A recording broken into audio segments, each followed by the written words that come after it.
accept each other. But then, before the wedding, the son would go home, and he wouldn't see the bride again. He would go home, and what he would do is he would build a house. Usually he'd build it onto his father's house. So sometimes these large houses would have many smaller houses built adjacent to them, houses or rooms. And he would build that for he and his bride. And then he would come back with his friends, and they would come at night with torches, and they would sing, and some would blow trumpets, and they would shout, and they would come back for the bride. And then he would take her back to their home. And then the party would also follow them, and then have a party outside while the couple went to be with each other. And this was the wedding ceremony. So this is the comfort that Jesus is saying, because he says here, he says, in my Father's house are many mansions, and if it were not so, I would have told you. I go to prepare a place for you. He says, and if I go and prepare a place for you, I will come again and receive you to myself. And if you read the book of Thessalonians, it says that one day he's coming back. He's coming back with the trump of God and the shout of the archangel. Sounds a little bit like the wedding ceremony to me. It sounds like he's coming back for his bride. And he says, if you're still alive when I return, I will, with the shout and the trumpet of God, I will come back and bring you to myself. And then the book of Revelation talks about so many things that there will be. That there will be a dinner and celebration and so much that's going on once we come home to be with the Father. And he's telling them at this time, he says, you are my bride. I would never leave you and forsake you. And if I go away, I'm going to prepare a place for you. And I'm coming back. If it weren't so, I wouldn't have told you so. He is the road to comfort. He wanted them to know you were comfort. And it's not just a house. So often we have a translation in English, mansions. And it does say mansions, and then if you go down the next few verses, it says in 23, it says abode.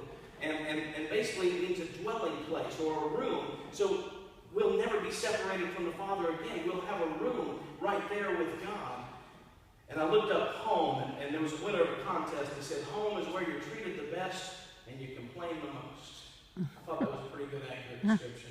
And then Robert Frost, who wrote The Road Not Taken, he said, home is the place that when you arrive there, they must take you in. Now that's a home. That's a home, and Jesus went to prepare a place with him. The bride is going to be with him forever. She is with him forever. He takes care of her, and he loves her for eternity. And he told them, and he tells us, you have a place with the Father. And if it weren't so, would I have told you that? And maybe today you don't have a home. Maybe today, what I mean by that is that you don't know Jesus. Maybe today is the day that you need to come to know him for the rest of your life. Maybe you've never given your heart over to him.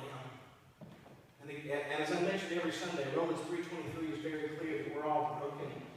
We've all fallen away. None of us seek God on our own. We've all sinned and fallen short of the glory of God. We've earned something with that sin, and the wages of it is death. It's not a home. It's death. But in John 3:16, he was very clear. He said he came for whosoever. He said he gave his life for whosoever. He said, whosoever believeth in me shall not perish, but have everlasting life.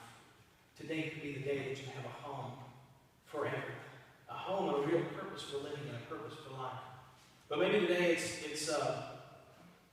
that you know him. And you've already asked him into your heart, but maybe you have a burden this morning.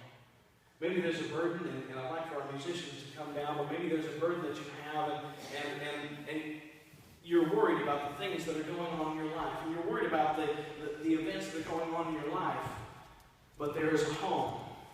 And maybe today is the day that you want to say, Daddy, I want to come home. Daddy, I'm strayed away. Daddy, I don't see you or hear you as well as I once did. But I know you're the great shepherd, and I do have a home. Today I want to lay my burden. I want to lay my burden at the feet of the cross. And I want to come home to you, Daddy. Today is that day.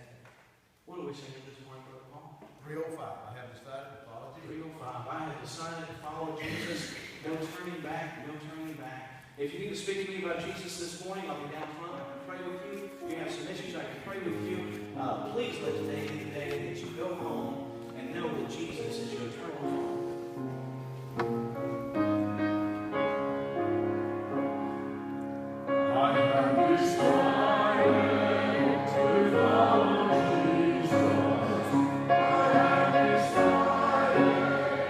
Thank